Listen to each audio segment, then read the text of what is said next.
Vikings, right? They went 8-9 last season. How do you think they did in this year's draft?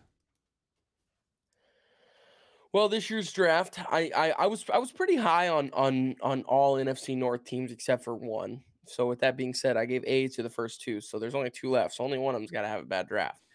So we'll start with the picks here. So at number one, they had Lewis Sign out of Georgia. It's a good safety addition. That was that 32nd pick there. They had traded down twice, and I would say they did more with accumulating picks for next year and accumulating picks for this year with adding depth and stuff. I mean, if you look here, they had 2 second-round picks, they had 2 fifth-round picks, they had 2 sixth-round picks.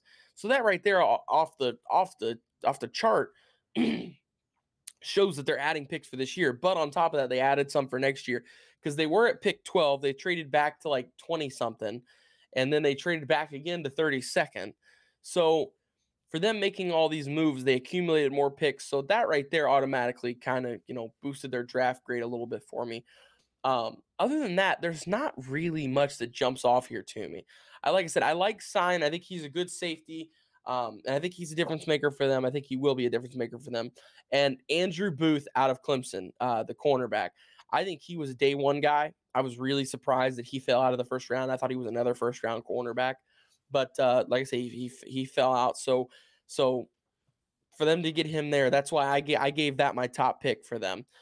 Because like I said, they got a day one guy on day two. Anytime you do that's huge. That's really huge. So also on top of that, they added some offensive line depth with Ed Ingram out of LSU. So all in all, I really thought the first and second round was good. And even I would say the third round was really good with Brian Asamoah out of Oklahoma. Nice linebacker there. That's only pick 66. So still you're getting a quality guy. But from then on, it's kind of where I lose it. Let's see here. I can't even say his name. Akaleb Evans. He's a good cornerback, good depth guy, but nothing really jumps off. And then same with the rest of the way down. Ty Chandler, I like that pick out of North Carolina, the running back. I think that adds some depth, but it also didn't really make sense because they've already got Dalvin Cook, they've got Alexander Madison, and then they've got one more behind that. I don't remember who the third string running back is for them. But this will be the fourth running back they're adding on roster. But same, once you get to that fifth round, sixth round, you're really kind of just getting the best guy on the board / the depth that you need. It's one of those two things.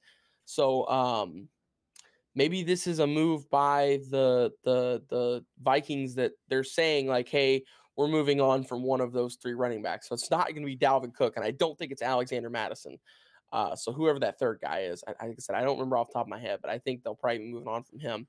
Jalen Naylor out of Michigan State with the 6th-round pick. Once again, another guy just to add depth to an already really good wide receiver room. I will say I think they added some good work there with Naylor for the wide receiver room because they've already got Justin Jefferson, Adam Thielen. So I think that was a nice addition to throw into that mix. And then Nick Muse out of South Carolina with the 7th-round pick. I gave him a B+ overall, and like I said, my top pick for them was Andrew Booth out of Clemson, the cornerback. But I would say their picks were a B, but because they had done so much trading back and accumulated those picks and still got some guys that the Vikings I think really needed and filled some holes that they needed, especially at the cornerback and safety position, and the offensive line positions as well. Since they made some of those moves, I gave him a B+. I gave him a B+ overall, but don't get confused. The plus on the end of that B is for the trading back. It's overall it's a B, but like I said, I gave him a B+ for the